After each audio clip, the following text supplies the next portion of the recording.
Funny enough, today's double feature is a interesting exercise in how you can take the concept of a mythological being and apply it very well and apply it also very poorly. So once again, trying this by request, we're doing a double feature review because the movies, they're coming out now, so we got a double feature lined up for this one. But we got two movies I did back to back. Funny enough, both different genres that also deal with a similar base subject matter. I'm a little bit tipsy, and we're about to get into this. Make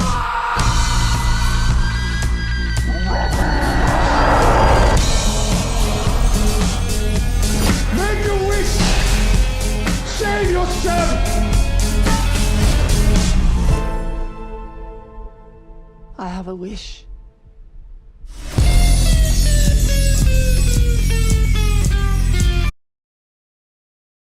Our first pick we have is 3,000 Years of Longing. I saw one trailer for it only because I got marketed again from the director of Mad Max Fury Road. And of course, I'm like, George Miller, you say? Yeah, George Miller, this guy right here.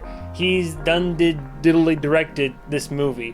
What else has he done? Boy howdy, a wide filmography. My favorite comparison with this director is to say, hey, this is the guy who directed Happy Feet. He also directed Mad Max Fury Road. So yeah, he has what you might say range. I saw a partial trailer and then purposefully kept myself blind because the poster looked busy and exciting and the film seemed to have some type of like grand scope. The actors that starred in it, I was a fan of both of them, so I kind of low-key went into this film pretty blind. Our two main stars, household name, been featured more and more on this channel, but Idris Elba, he's the Jinn. It's Idris. I featured him before. If you don't know him, I'd be shocked. I thought more people knew her. She plays a large variety of roles. It's really impressive, honestly. But we have Tilda Swinton.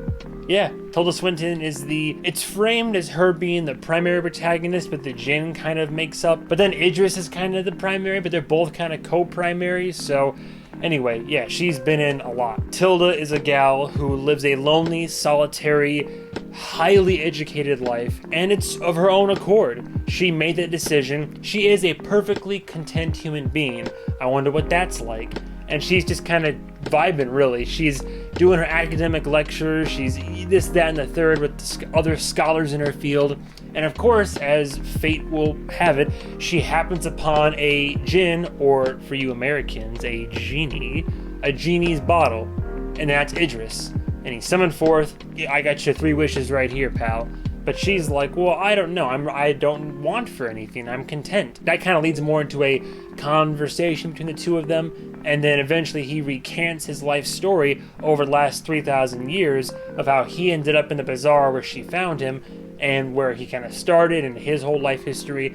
That's the premise. I liked this film's narrative progression in that sense, having them, and because they're just in a hotel room talking to each other while as the Jinn is recounting his history and his legacy. With that conversation literally being the conduit for the entire narrative, I thought it made sense, it was interesting, and then never once was the storytelling poorly paced or boring. I was in it. There's a lot of storytelling, a lot of recapping of what this Jinn has been through, but I was here for all of it. It was told very well. Idris Elba makes for an excellent storyteller. He can narrate audiobooks and you'd be A-okay. I've said this before, if not about Tilda, about Idris for sure, but both of them are fantastic actors in their own right.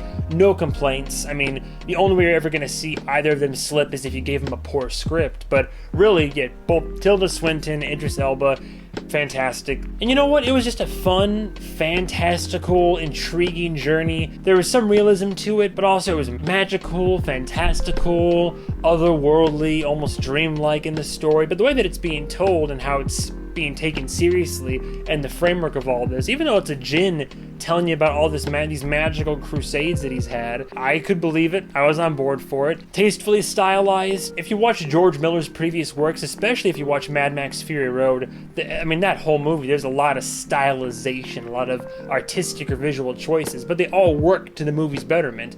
Same here. There's a lot of scenes where maybe the the visual effects or the CGI might not work as well in another film, but in this film it all felt like part of this film, all part of this journey. So the stylization, the visuals, it only enhanced the journey you're on as the Jinn is recanting these stories. The only complaints I have are that, if I'm being honest, it kind of crumbles in the third act. It doesn't fall apart, it still maintains its trajectory, but character choice and pacing, this film suffers in the third act because of it. It still comes all together as one big story, and it still works. You don't feel it too badly, but you feel it enough where I'm like, alright, well this movie was fantastic for a while, but now it's just kind of down to like a greater good scale, and that's unfortunate. But honestly, I don't have much in the way of bad to say about it, but man, that third act, like, it just, I don't know. They could have polished it a bit more. They built everything up pretty well. The foreshadowing was light, not too on the nose. I like the story. I like the stories that were told. I mean, I'd watch it again. I don't know if it would make my top 10. It's really great. I mean, it's a pretty fantastic piece, but I don't know. Like I said, I don't want to get into spoilers, but the third act just could have used some work. For those reasons, and I'm sure some others, I would say 3,000 Years of Longing. Low 4 out of 5. Low 4 out of 5. It's, you know, it's up there. I recommend it. If you don't mind a nice, like, little, 2.5 hour excursion out into this, I enjoyed myself. I recommend it as a good film in general, but it could have been great all around. And for our next chilling tale, a story not so great.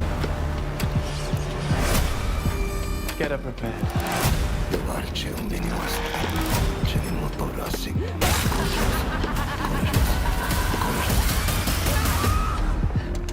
Help me, please. Here, dear. Hello, Mr. Harker here. There's a young lady who seems quite distressed.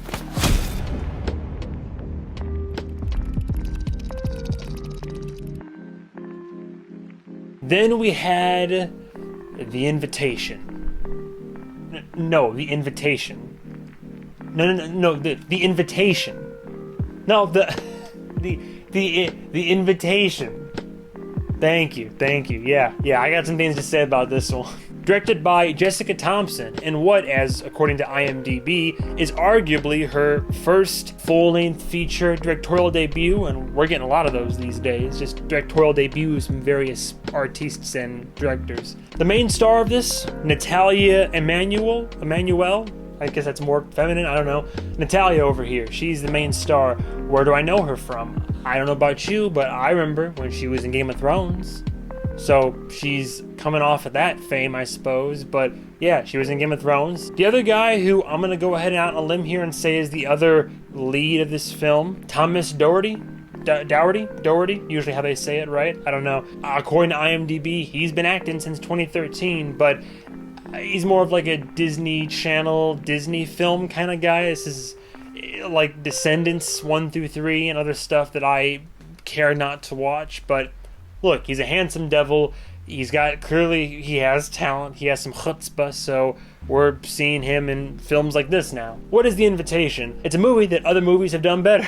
Girl living her life. She's a little bit down on her luck, as aren't we all. You know, funds aren't where they used to be. She's kind of alone, lost most of her family, doesn't have anybody to call her own, and she decides to do an ancestry test. And lo and behold, this random guy from London is like, "Hello, you're my cousin." And she's like, "Oh, cool, family." And he's like, "Oh, we're so excited. Why don't you come down to the Abbey and we'll have you for our wedding. It's a whole thing. You meet all the rest of the family." And then she's like, "Okay, cool, free, all expense paid trip." She's hesitant at first, but he talks her into it. She goes there. Everything seems, really cool. It's rich. I mean, there's some like old ways people there that are like, "Oh, the help is here." There's some awkward tension created there. And then before you know it, as this is no spoiler, the trailer shows it, she is being taken by the Lord of the Manor to be his, at first voluntary love interest, and then boom, wife, and then boom, there's ritualistic sacrifice. And if you can't figure this out by the trailers, you don't deserve to be here right now. It's a vampire movie. It's a whole old bloodline of vampires, and I'll leave it at that. That's our premise, and guess what? Ready or Not did it, and they did it better. You know who also did it better? Resident Evil Village. They did it better. You know who also did it better? A lot of films before this have done it better. In terms, everything about this film has been done better by some other precedent of film. But we'll start with the positives, don't worry. To be fair, the actors are good. They all do a good job. No complaints there. The leads, all the actors involved, props. And oh, I see you, Alfred. Old Alfred Pennyworth made a little guest appearance in here. It's good seeing him. To be fair, atmosphere, there's a nice balance between during the day it's this weird like imbalance of classes that our main character feels when she's anywhere on this property, and at night it's like, it's weird. Mansion from the outside, at night inside, old, gothic, Draculian, if that's even a word, but you get my drift.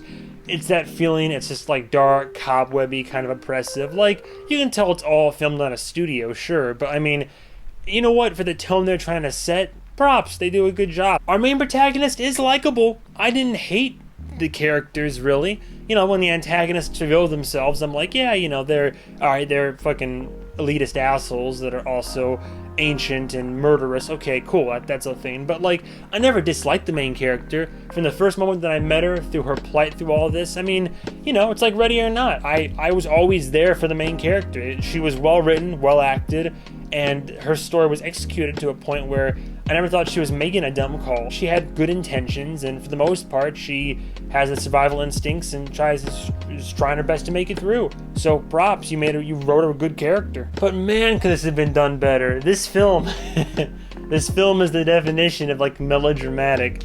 I mean, whether we're talking about the obvious jump scares, the setup for the jump scares, the obvious narrative, how the structure is going to work, beating you over the head with foreshadowing. Not only are we going to foreshadow these lines of dialogue from your dead mom and also this secret hidden blade in a candlestick, but then at the very end of the film, when those lines have to be brought up for your survival and you have to remember there's a blade in the candle, you can't just let the audience be like, oh yeah, I remember that. You gotta start shoving some flashbacks and some weird like quick Minority Report moments where it's like, oh my god, the candle, I can use the candle. It's like, come on, like, we're not, audiences aren't that stupid. Well, I mean, most audiences aren't that stupid. It's just mediocre and predictable, and it's been done better, and it's weird because they're trying to do like that horror thriller, but also balance it with, a lot of this movie is a romance, oddly enough. This trailer, the marketing doesn't match up with that. This isn't some Kate Leopold, some Romeo and Juliet, some Pride and Prejudice, like, oh, it's romance, or,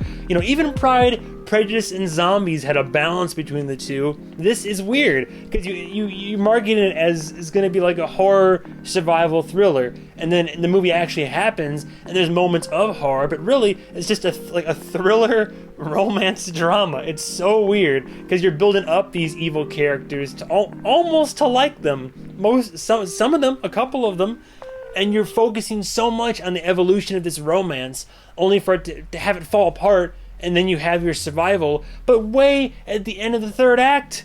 Like, they're supposed to be, Ready or Not, I'm gonna keep referencing this movie, the build up to when the actual, like, the shit goes down and then the survival kicks in is way early on in the movie, and that makes the whole movie feel like a fight for survival. It's how it's supposed to fucking feel.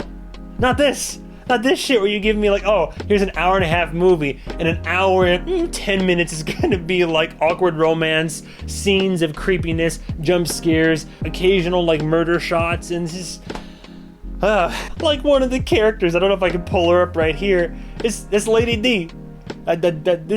We are in a discount Walmart bin Castle Domitresque. If you don't play Resident Evil, I get it. Like, look up one trailer, like the main one for Resident Evil Village. You tell me the gal that's like the older, bitchier sister is not just Lady Domitresque. Like, it's the same person. And yeah, it's just over dramatic and loud. From the cold open, the get-go, from the trailer, really, but if you haven't watched the trailer and you watch just the first 5 minutes, from that cold open, you're like, immediately you should be like, I get the vibe. This film was putting out PG-13, none of the violence and vampire stuff is going to be shown much on screen aside from some like minor CGI transformations, and we're going to have just a bunch of like implied death and implied horror and just loud jump scares. The kind of movie you watch where the jump scares are just loud, like Not even audio design was put, like, there's no care. It's just like loud crashes and bangs, and it's just, oh my god. Even one of those dinner scenes where like the character's like, oh, in shock, and everybody's ripping into their food, and it's like, it's just,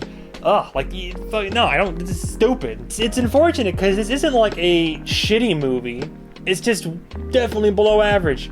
It has perks. It has perks. The acting, the setting, the idea, the premise, it's all there. But I'm being generous here. I enjoyed moments of it. I didn't enjoy the thing as a whole. Could have been so much better. So many movies have done it better before. But I gotta credit where credit's due to what they did do. Low 3 out of 5. Low 3 out of 5. I know that I've been talking up and complaining a lot. It's almost possible to put a high 2, but I'm being nice here. Because the movie, I've seen shittier. Just this year alone, I have seen way shittier movies. And I'll admit, unlike the shittier movies I saw, I never wanted to walk out of this one. I didn't find myself bored or angry. Just more disappointed. But you know what? I had fun. There were some decent moments. There's some pros to be had here. But make no mistake, it is below average. If you were thinking about seeing The Invitation, go watch Ready or Not instead. Ready or Not is not even a perfect film, but man, do I have such a higher appreciation for it now that I've seen this. That's all I gotta say today. Double feature review. Like I said, I had a request to do more of these things, so should the opportunities arise, here you go. Rapid fire, boom, boom, boom. Thank you guys and gals so much for watching, and stay tuned for the next episode of whatever I review. And goodbye, travelers.